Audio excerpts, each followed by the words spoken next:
fatal heart impacts, past painful scars. In fact, I blast tasteful bars and pass. I back up my actions, fact don't ask, grab reactions, jacked attack with every word, then act with class as they hear me snap. I got nothing to lose, cause I fought and felt the bruise. Now I'm not the one confused, call the shots and they produce. I ain't lost, I'm finally loose. Pick a new silver excuse, I need the views to boost me to a new abuse of being used. Everybody wants a piece now, y'all can rest in peace now. You're dead to me, so peace out. Remember, you're discreet out. Get ready for defeat now. Alrighty. Hello everybody. This is Kiru's show here. And now, whenever we last left off with this series, we had Izuku Midoriya, or, well, actually, Izuku Carter. Now, in the last part, or well, roughly in the last part, and the last other part, we had our members of Class 1A. Now, the sports festival is about to occur in the UA timeline. However, while that is also going on, we actually have two members of Class 1A who have died. We have Asui and Mineta. Shigaraki killed the two at the USJ event. And Midoriya and the others have gone to the memorial. Momo vowing revenge for her friends. And being enraged that she could not protect them, or kill the man who murdered them. Now, with that being said, we also do have Izuku, who is actually getting things prepared, as we do have at a Continental, where all the other 5 hitmen are picking out small weapons, and are actually looking at each other. And actually testing equipment. Now, all of them, they are all at least having a little bit of fun. The Continental selection has gotten bigger. And Momo was surprised whenever she did basically walk into a room just as big as a public library, covered wall to wall with weapons. Now, with that being said, she is talking to the man who is actually just sitting there in a chair, as he is working on a gun. Her asking the man if he has schematics for every weapon here. Yes I do, young ma'am, but who are you? Yes, I'm aware of every face that's ever walked into this room, except hers. Him pointing over at Toru, saying that, however, all the other ones he does at least have records of. Vague descriptions, at least. Now, he does ask her what she is going to give him for the blueprints. Her just looking this man dead in the eyes, and saying that she'll pay whatever he does need. Money is not the issue here. Young ma'am, I don't think you truly understand. You're not one of us, are you? It doesn't matter. Money's money, right? Midoriya actually walking over to the table, as he does just set down an entire roll of the gold coins, telling the man that this should cover it. And looking down at it, as he does just grab the roll and say it is a nice doing business, Mr. Carter. It's a pleasure, him saying the man's name, and going on to explain that if he also does have experimental blueprints, to please put them in the package. Understood, sir. However, this girl here, I'm guessing she's an outside advisor? That would be a nice guess, but actually it's a bit more different than that. Let's just say it's above both of our pay grades. Ah, I see. The man understanding a little bit better about the situation. So, Momo is the daughter of somebody high in the Hitman organization. except he doesn't realize how high. Now, with that being said, they do pick up their weapons, then basically walking out with 7 duffel bags, and Momo with a very large briefcase. Now, as it does happen, they actually do head over and pick up some uniforms, along with tactical gear. Momo confused as she's being given a tuxedo to wear. What is this? It's your uniform. Uniform? I mean, I get that you guys like to dress professionally and, well, just do that, but...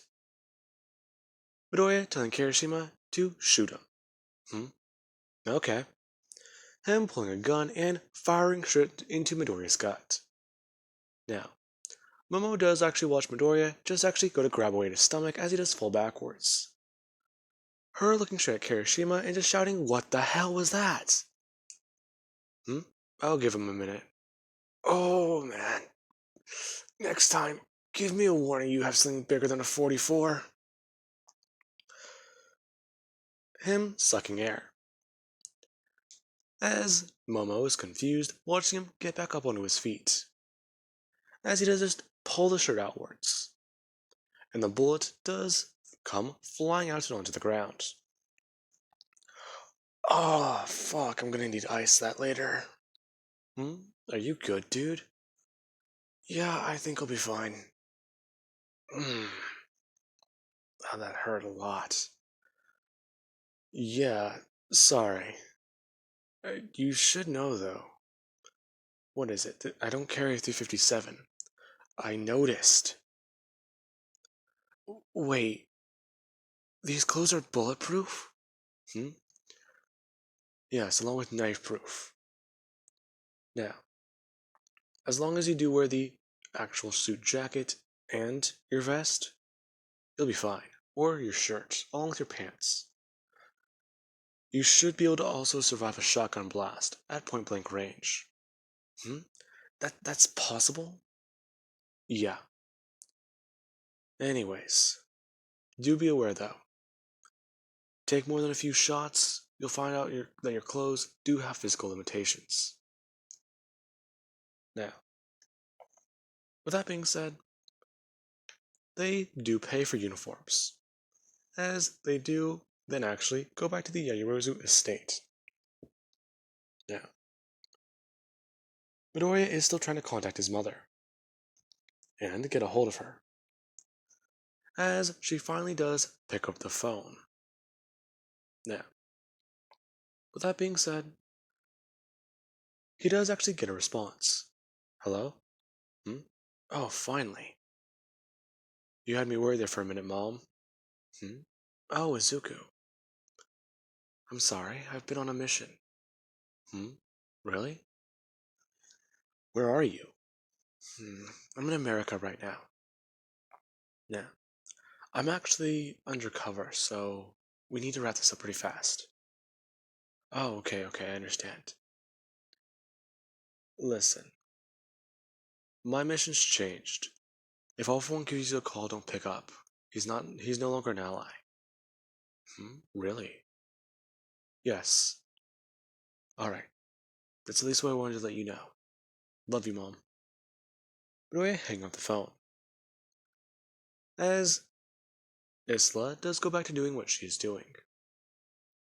Now, with that being said,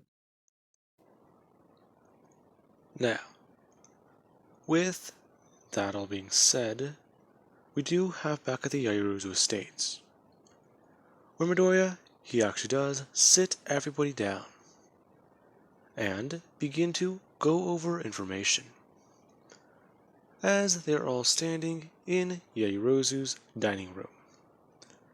Midoriya with a chalkboard right in front of all of them, as he actually does open up everything, with at least some sketches and drawings.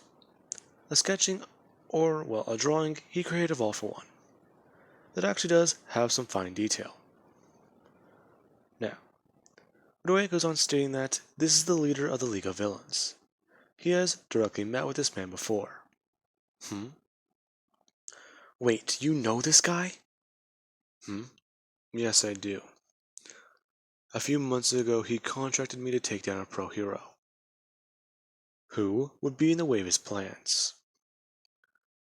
And well, he paid me handsomely. Hmm? Wait, what? Huh. I can't believe you worked with All for One. Izuku, that's disturbing to me. Hmm? This Yaoyorozu were hitmen. He paid the money, I got the job done. In fact, I also did not know what he would do later on down the line, especially if it would conflict with interest later on. Do you understand that? Hmm? Yeah, I guess so. Good. Now, this man is our most dangerous opponent that we have ever faced.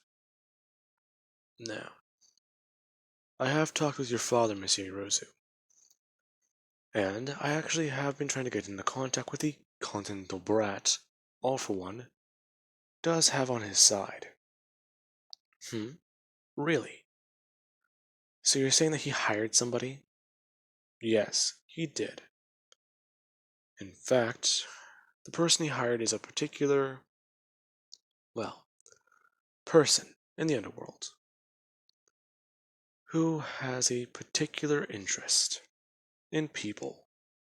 Hmm? Okay, that doesn't solve it. For right now, leave her to me. I'll figure her out. Now, there is All for One's quirk. All for One is able to give and take people's quirks. Now, all of them are quite taken aback by this. What? Wait, we're talking about a guy who can give and take quirks? Yes. And how do you know this? Now, I'm assuming you are all on to me already. So let me just give you a brief show and tell. Midori says, bringing up his hands and actually going to take off his long sleeve shirt. As he does so, you actually do look at his body. Midoriya, his body is completely clear. No tattoos. No one really surprised. Until Midoriya's body and flesh do at least begin to look a bit more moldable. And Midoriya does actually shift his body back to the original shape it was in. All of his tattoos visible. Along with at least the mark from whenever he first killed a person. Him actually shaping that into what it was originally supposed to be. Talking about how, and they do understand what this insignia is. What? You have a quirk? You're supposed to be quirkless. Hmm? This isn't the only one. What? Yes, actually. This quirk allows me to fly under the radar with it. This quirk allows me to make most of my body into clay. And I actually do enjoy it. It's useful and weird. How? I completed a contract for him. And recently, he did hire me for another one. Hmm?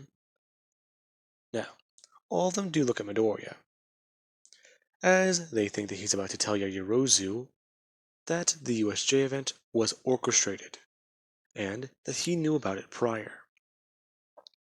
Now, Midoriya does go on saying that he also does have a reflex-based quirk. The quirk he mentioned on the bus is one that he actually does possess. Now, Momo does actually get up, walking straight in front of him and saying, "What was this job recently?"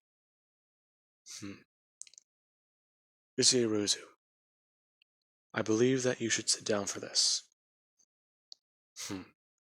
No, Carter, you're telling me what this job was, right here, right now. she does say, as she actually does go to create a blade, as she does bring it up saying that she wants to know. Midoriya smiling a little bit, saying that that's very good, but he does have a question, telling her to try to stab him. Her actually, well, frozen for a second, as Midoriya does take the opportunity, bringing up his left hand and actually hitting her directly in her wrist. As her wrist goes limp, Midoriya brings his other hand up, grabbing the blade, as he does actually then spin Yaruzu around and hold her arm a certain way. As she does back into Midoriya, as he does actually just bring the blade up to her throat in one swift motion. Momo actually, well, taken aback. What did you just? A swift movement. Now, if this were a serious battle, you'd already be dead.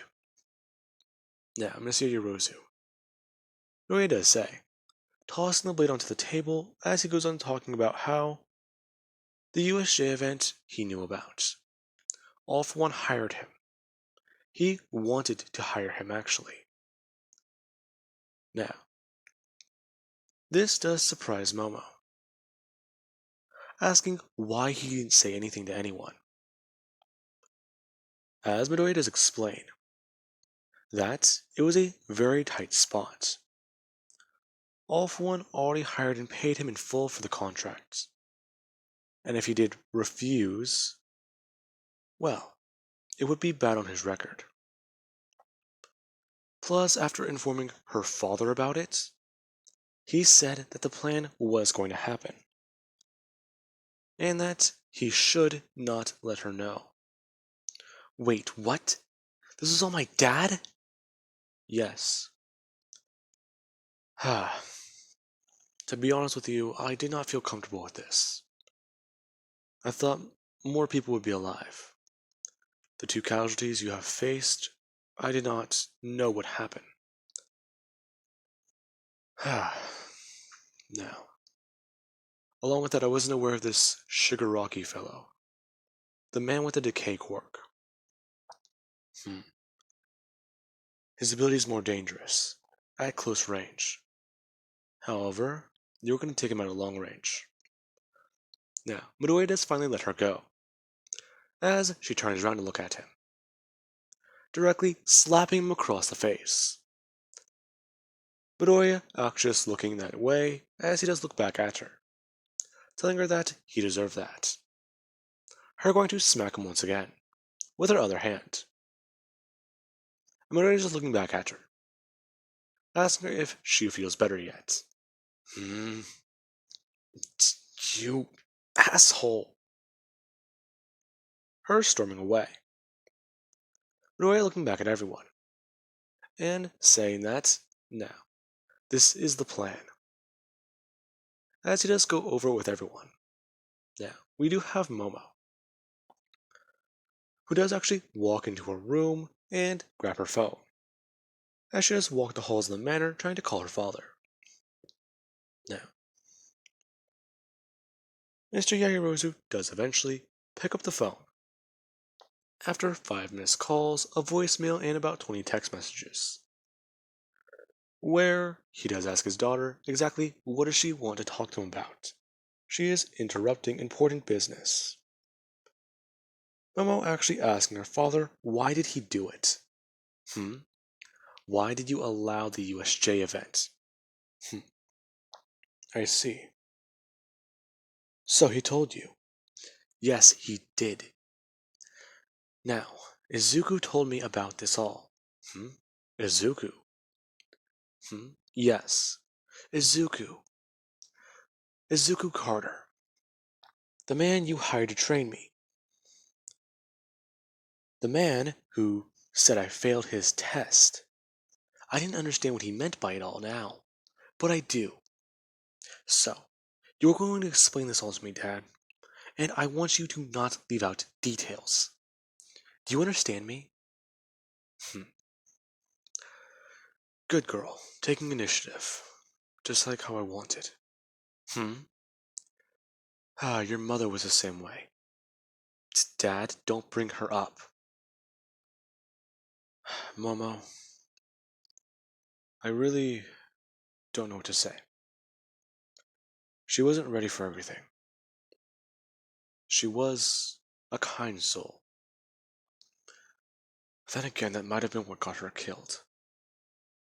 Momo telling her dad to shut up and to just give her the explanation and to cut out all the weepy bullshit.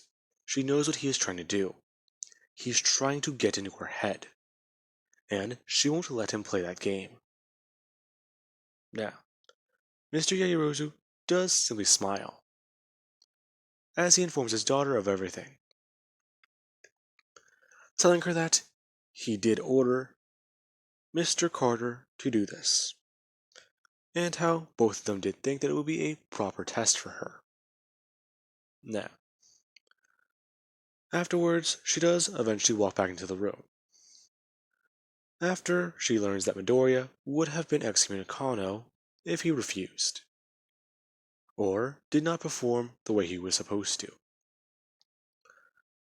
Now, she does understand the tight spot Midoriya was put in, but at the same time that's not going to stop her from being mad. As we do have later on that night, where everyone is training. Now, we do actually have in Momo's living room, where Midoriya is sitting on the couch and just watching TV, as he actually is bringing his hand up and molding his hands into different weapons. Okay, that does work. Him making mental notes about what weapons do work and which ones don't. Now, as he is actually doing this, we do have Ochako, Toru, and Denki, who are all trying to watch TV, but do end up staring at Midoriya. As Toru does actually get up, and go to actually grab Midoriya by his hands, telling him to simply just stop. Sure, why not? Anyways, starting to get a little bit bored of this. I wonder how. You've never had that quirk before. And yet you already seem to be, what? Mastering it? Roughly. Barely, actually. I haven't had the quirk for more than, what? Let's see. 2 weeks? How is that even possible? You're already proficient with that? Well, I mean, it's not that hard. What do you mean? I mean, it's more like an extension of myself. I just think about the object in my mind and boom, I'm able to create it. So, give the #1 assassin in the underworld a quirk and well, he gets good at using it fast. He just thinks of it as another weapon. Not just that, an extension of his own body, actually. How versatile is that ability? Now I'm wondering. Okay, well then. Her actually getting in front of Deku, talking about how it's about time that they hit the hay, isn't it? Perhaps. Anyways, I'm a bit tired myself. Plus, I need to get up early and start training with this. Improve your proficiency before the battle. Of course. Now, with that, Midoriya does stand up and go to bed, as he is lying down in his room, still thinking about everything recently, and wondering about tactics. Now, with that being said, Midoriya, he actually is lying down facing the wall, as he does hear something. The moment he does actually hear it, he does actually go to face that way. Or at least look in the reflection of the mirror he does have in his room. Now, he does actually just notice that there's somebody walking in. And from what he can tell, or at least looking at them, they're not holding a weapon. Or anything. Who is that? Roy just reaching under his bed for his gun. And wondering when would be a good time to draw it. Let's see. If I need to, I can get the gun. Or I can try out the quirk. I can create spikes on my shoulders, I know that much. And if I need to, I can create spikes and shoot them directly out backwards. Let's see. What do I think about the angle? As he actually does hear a voice. Carter? That voice. Who is that? Now, he does then feel a hand on his shoulder. And it does feel cold. It making Midoriya actually tense up slightly. As the person does say that they couldn't sleep. And that they were wondering if he would stay up with them. Midoriya just laying there. As he does think about turning around and telling the person to leave. However, the person does continue talking. They're thinking back about what happened and how things have been. How their life's been, actually. Okay. Is this Yaoyorozu? Shit. Why'd she have to get me right now? I'm too tired. Whatever. If I just pretend to be asleep, she'll go away, right? Now, Midoriya does just close his eyes. As Yaoyorozu, or at least what he believes to be Yaoyorozu, keeps talking. As she continues talking about how things do seem different from whenever they were a kid. And that it does seem like their life should have turned out differently. If it wasn't for the high table, if it wasn't for, well, the Continental Hitmen, the Continental, things could have been different, right? What is she talking about? Now, Midoriya actually does feel somebody climb into his bed and actually wrap an arm around him. Now, Midoriya, he doesn't even really pay attention to this. And he does just continue to ignore it. Damn it, just go away. Now, the person does go on stating that they do feel safer whenever Carter's around. And that she really does appreciate him. I just wonder how your life could have been. Would you still have been quirkless? I don't like talking about those years. It's okay. I was like that too. Quirkless. Now, the person does continue their ranting. Midoriya, he's half asleep already. And he does eventually miss out on the rest. As there is in the morning. Midoriya actually opening his eyes as he does go to turn over. And by the moment he does open his eyes, he realizes that there was somebody here. I'm actually going to jump up and find that there's no one in his bed. Damn it, Yaoyorozu. Shit, I'm late. Now, Midoriya does get up. Roughly 3 hours after he wanted to. And begin his own training. Now, with that being said, I do hope you guys enjoyed. And have an amazing night. I'll catch you guys in the next part.